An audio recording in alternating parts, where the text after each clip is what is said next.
صباح الفل وصباح الجمال على عيونكم. ازيكم يا حبايبي؟ عاملين ايه؟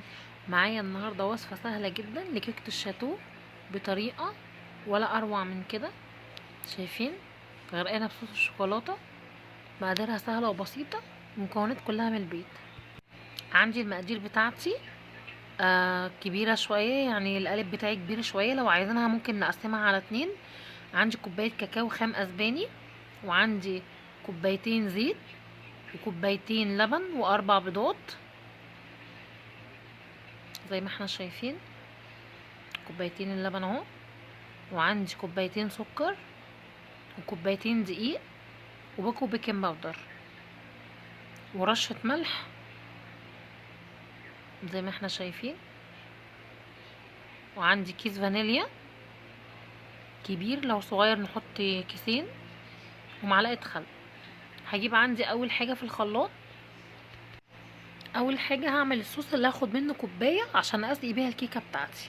هنزل بكوبايتين اللبن بتوعي، وهنزل بكوبايتين السكر، سكر ناعم حبيبات عادي، وهنزل بكوبايه الكاكاو، كاكاو خام اسباني زي ما احنا شايفين، وهنزل بكوبايتين الزيت،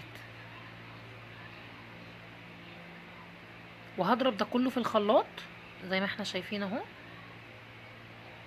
هضربه كويس جدا زي ما احنا شايفين. اول ما الاقي الصوص بتاعي اتضرب كويس وتقل، هشيل منه كوبايه على جنب، كوبايه كبيره شويه زي ما احنا شايفين اهو. بصوا الخلاط كده شغال معايا، والصوص بدأ يتقل اهو. وهشيل منه بقى كوبايه هوريكم. بصوا قوامه عامل ازاي، تحفه، طعمه حلو قوي. تمام، هنقل منه كوبايه كبيره شويه، وابتدي بقى اكمل بقيه الكيكه بتاعتي عادي. هحط البيض بتاعي، ومعلقه الخل، وكيسين الفانيليا، وابتدي اضرب تاني زي ما احنا شايفين مع بعض. انا كده ضربت تاني، وهنزل بقى بالخليط ده كله على كوبايتين الدقيق. بصوا شايفين اهو، الصوص خف خالص اهو، وبقى طبيعي جدا زي اي كيكه. هبتدي بقى انزل بالخليط ده كله على الدقيق بتاعي. هدلق بقى بيكنج باودر كله. لو هقسم الكميه هاخد معلقه كبيره زي ما احنا شايفين. بقى هنزل بالخليط بتاعي وابتدي اقلب بالراحه اهو. شايفين قوامه عامل ازاي؟ جربوها، في منتهى الجمال، كانت حلوه قوي. هبتدي بقى اقلب الخليط ده كله لحد ما يبقى قوام متناسق، واكون مجهزه عندي القالب بتاعي دهنه زبده كويس جدا، وسخنه الفرن. انا بشغل الفرن عندي من فوق وتحت على درجه حراره 180، فرن كهرباء، وافتح عليها يعني بعد نص ساعه، مش اقل من كده عشان ما تهبطش مني. ده قوام الكيكه بتاعي، طلع حلو قوي وناجحه ان شاء الله. هبتدي بقى انزل بيها في القالب بتاعي. بصوا القالب بتاعي كبير ازاي.